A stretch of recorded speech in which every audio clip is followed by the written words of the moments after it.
Harley. My name's Rose. I'm sort of related to Dr. Charles Allen. Our title is What's for Dinner in My Yard?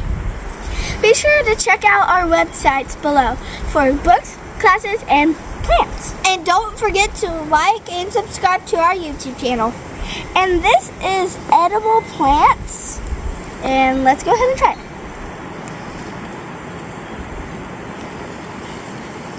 Yum. Bye. Bye. We'll see you again.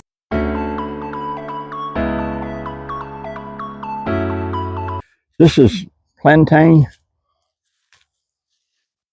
the genus Plantago. Several species around of Plantago. Almost all are edible. They're also medicinal. So it comes up pretty early in the spring. Some of them do. And the leaves are edible.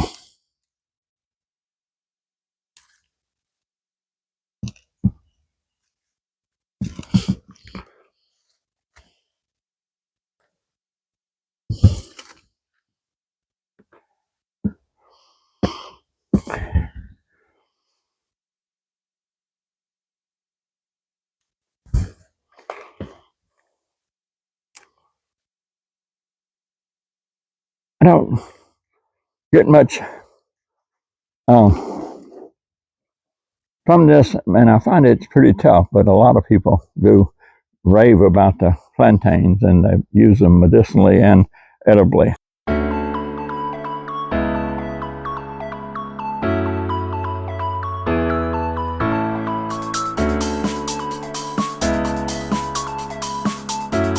Plantain canadensis. More of a spice than an edible. Very interesting member of the carrot family.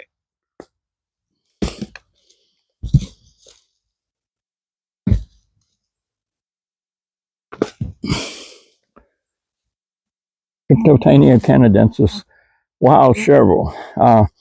It didn't grow here on Allen Acres, but I got it over by Opelousas. It's a plant of the Mississippi floodplains, a lot of it around Baton Rouge and the Mississippi River, the Red River.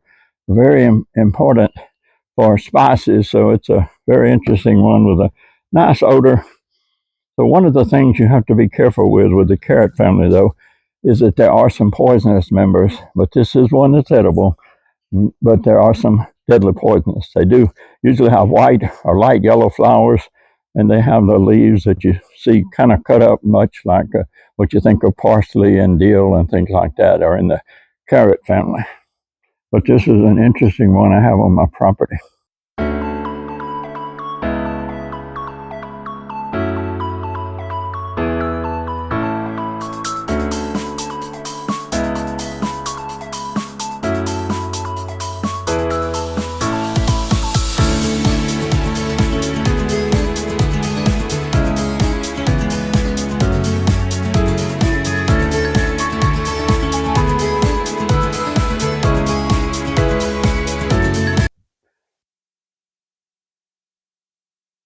This is Galium.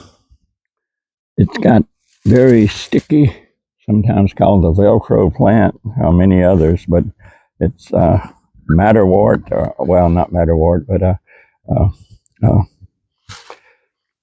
several other common names, but I call it the Velcro plant. It sticks to your clothes.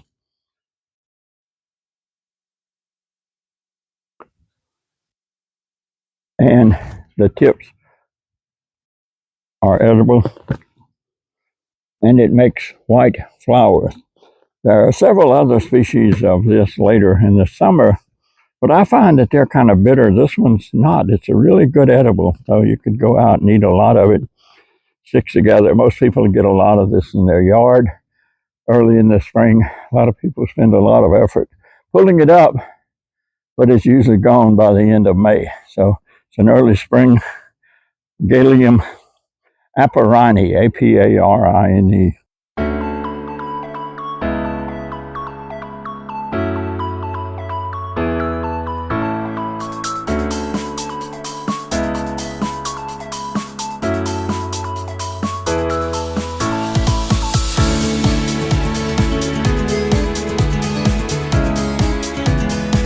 curly dot.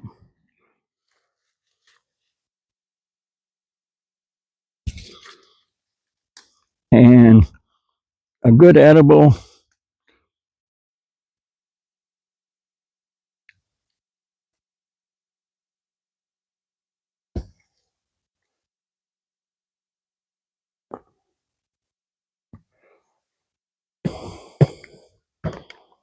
And when you bite into it, you find a lemon flavor to it. I've even read that if you boil enough of it, you can actually make lemonade from it. So very lemon flavor to the curly dot. So very interesting plant. Very, very common. Also pretty much spread throughout the year. So you can find it pretty much in the fall, winter, even maybe just about in the heat of the summer. It may disappear a little bit, but it's pretty much around most of the time for you to find to eat curly dot.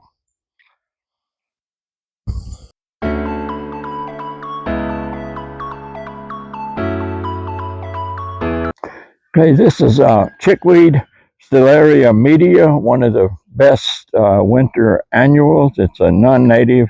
You can see a lot of it here on the ground right here. See the little white flowers on it. Stellaria media. I guess I should eat some of everything too, huh?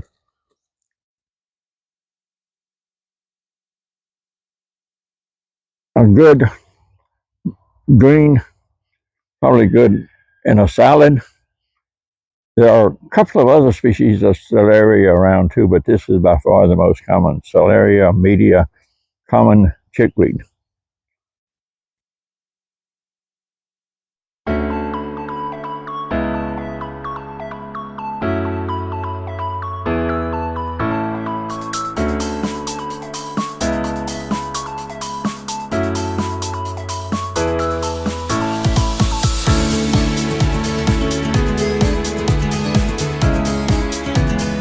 Wild lettuce, which, unlike many of the other greens that we're going to see today, is around through the summer and even into the fall, pretty much all the time. This one, you pull it up and break it off, and you'll see milky juice. I don't know if we can see that there, coming out of the stem. Get some more.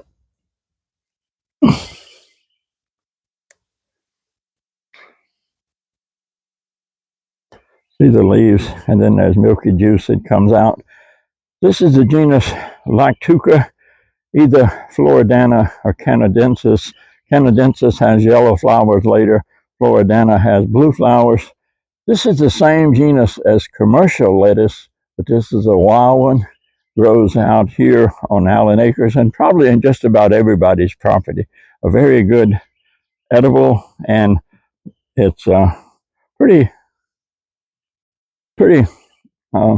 widespread, and lots of people have it on their property. So Lactuca, either Canadensis with yellow flowers or Floridana with blue flowers. It gets much taller, sometimes 5-6 feet tall, and then makes flowers later in the summer. But this one pretty much available throughout the year. So a very interesting edible, and it is a native. Many of the other greens that we're going to talk about are non-native.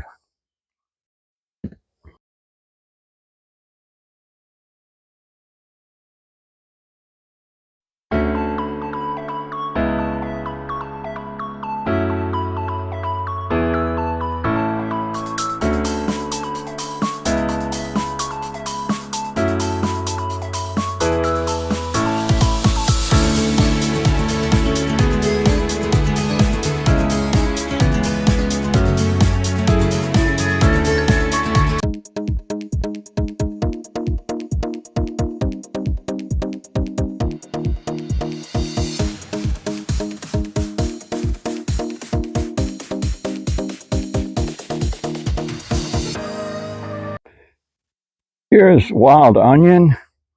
It's still growing but if you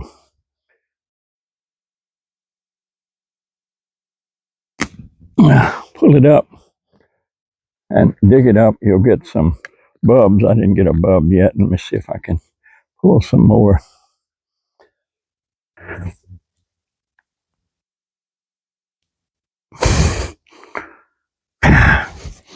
Anyway, there's a bulb underneath there that they and the bulbs and the greens are very much available, but it's an early spring thing. I planted these here at Allen Acres, and they've spread quite a bit. They're usually found more in cities, and this one doesn't make flowers. It makes little bulbs at the top of the plant. So this is Allium canadense, variety canadense. There is another species, another variety that has flowers out there, variety mobilense, but this one has just bulbs on top of the plant. So very, very good edible, very much available, and you can see how much I've got here.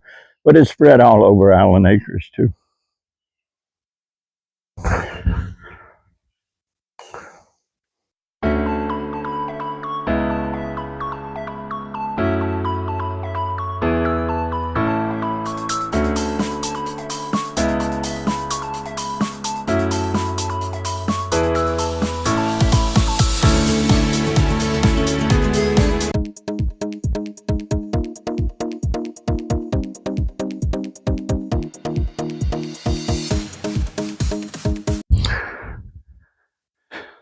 This is corn salad. It's a little bit later than the others. This is from Europe again. Many of our edible greens in the spring are from Europe. This particular one is called corn salad, Valerianella radiata. There are some other species to the north, but we only have the one as far as I know in Louisiana. I never heard of a second or third species here, but up north there are more. Okay. It has white flowers later that look like stadium lights. In fact, the late Ken Wilson, in photographing the wildflower book, called it stadium light plant. So it's a good edible. The leaves are really, really good for eating, and it's just now coming up. It's a little bit later than the others, but you can see a good bit of it around on the ground with the leaves starting to come out. So this is stadium lights.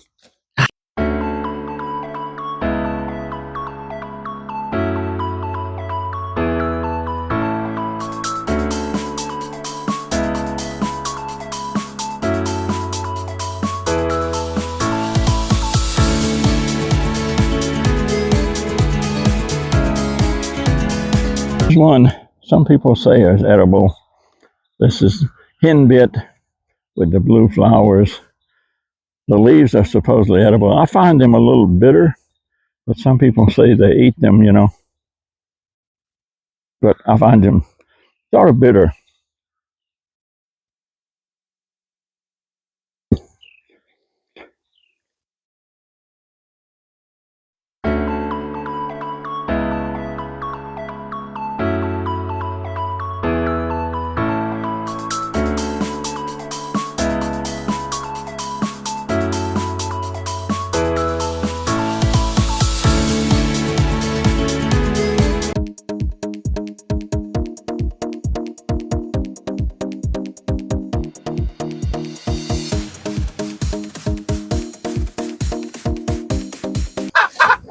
This is the Japanese hawkweed.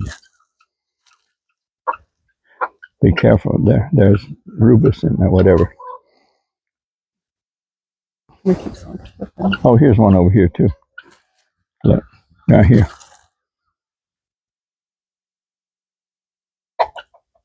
This.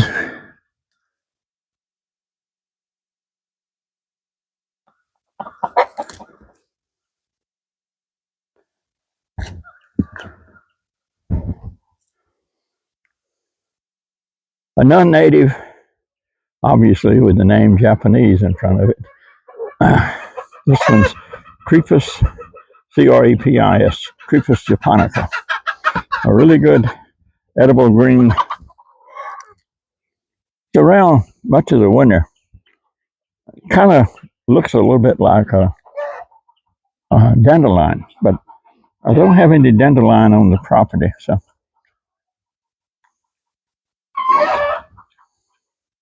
an edible green.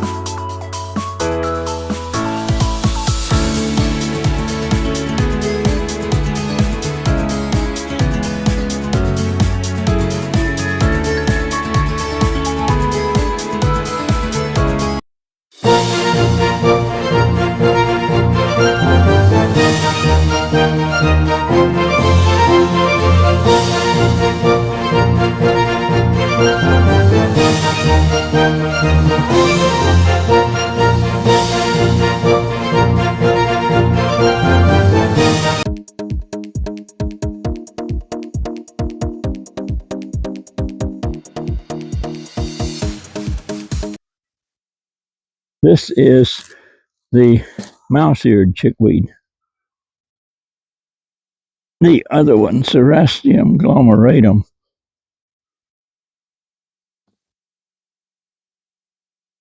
See there, the leaves are covered with hairs, hence the mouse-eared chickweed. Good edible.